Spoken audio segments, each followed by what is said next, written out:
नमस्कार। समय संवाद में आपका स्वागत है। मैं हूं सर्वेश कुमार सिंह। मणिपुर में जातीय हिंसा के मामले में सीबीआई ने कल अपनी चार्जशीट दाखिल कर दी है। सीबीआई ने जो चार्जशीट दाखिल की है वो सबसे पहले उस मामले में दाखिल की है जो घटना 4 मई की है और बहुत ही बीभत्स घटना है। इसमें सीबीआई ने गुवाहाटी के सीबीआई विशेष अदालत में चार्जशीट दाखिल की।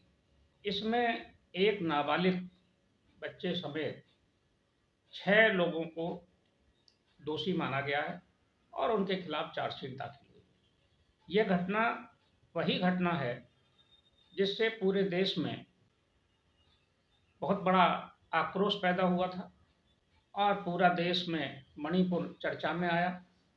हालांकि मणिपुर में घटनाएं बहुत सारी हुई हैं, लेकिन इस घटना ने पूरे देश को झकझोर दिया था। यह घटना 4 मई की थी, लेकिन इसका वीडियो 19 जुलाई को सामने आया। घटना कांगपोकपी जिले की है।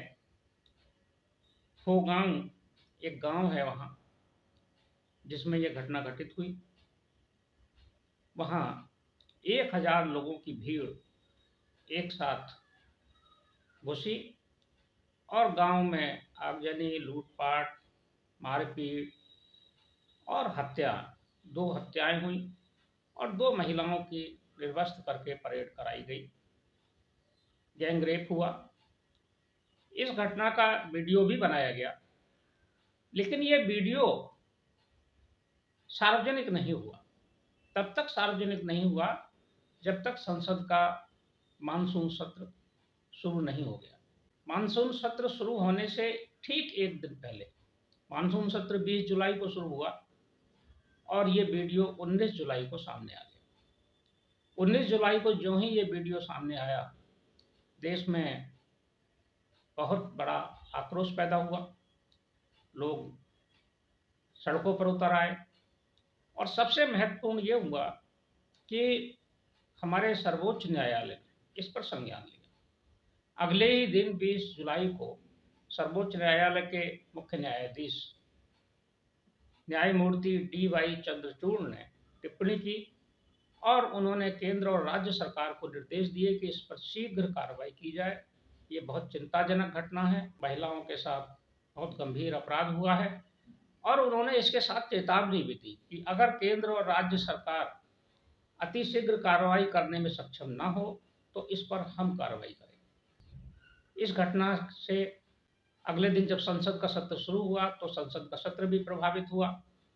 विपक्ष ने इसे मुद्दा बनाया और प्रधानमंत्री से मांग की कि वो संसद में इस पर वक्तव्य दें, लेकिन प्रधानमंत्री ने वक्तव्य नहीं दिया। गृह मंत्री ने इस पर वक्तव्य दिया, लेकिन विपक्ष इससे संतुष्ट नहीं हुआ और लगातार, हालांकि प्रधानमंत्री ने संसद के बाहर घटना की निंदा की, लेकिन विपक्ष इस बात पर अमल था कि प्रधानमंत्री को संसद में आकर मणिपुर की घटना पर वक्तव्य देना चाहिए। इसके बाद विपक्ष अविश्वास प्रस्ताव ले आया जो कि गिर गया। लेकिन अविश्वास प्रस्ताव में ये बाध्यता होती है कि सब प्रधानमंत्री को वक्तव्य देना होता है। प्रधानमंत्री ने इस पर विचार व्यक्त किए। घटना बहुत गंभीर थी। सीबीआई ने इस घटना की गंभीरता को देखते हुए राज्य सरकार और केंद्र सरकार दोनों ने सीबीआई जांच की सिफारिश की। 26 जुलाई को मणिपुर सरकार ने सीबीआई जांच की सिफारिश कर दी। मणिपुर सरकार ने डीओपीटी डिपार्टमेंट के सचिव को पत्र लिखकर सीबीआई जांच के लिए कहा।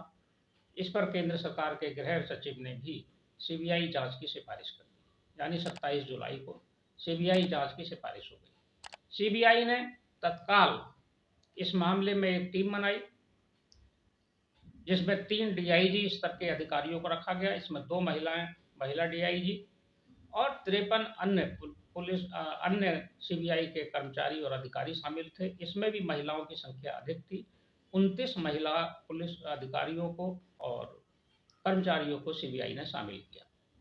सीबीआई को विशेष रूप से 6 एफआईआर सौंपी गई हालांकि मणिपुर में 6500 एफआईआर दर्ज हुई पूरा इस घटनाक्रम के दौरान। ये हिंसा 3 मई से शुरू हुई थी, इसमें 6500 एफआईआर दर्ज हुई थी, लेकिन गंभीर प्रकृति के जो मामले थे वो 6 पाए गए।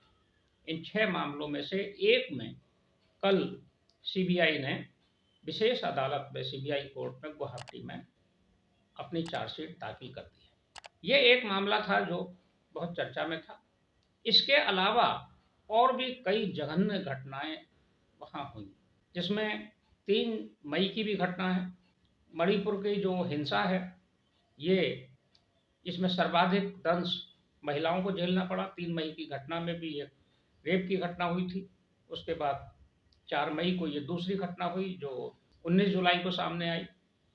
इसके अलावा एक और बहुत गंभीर घटना, जघन्य घटना जिसे कहा जाए, वह भी घटित हुई थी। ये 4 जून को हुई।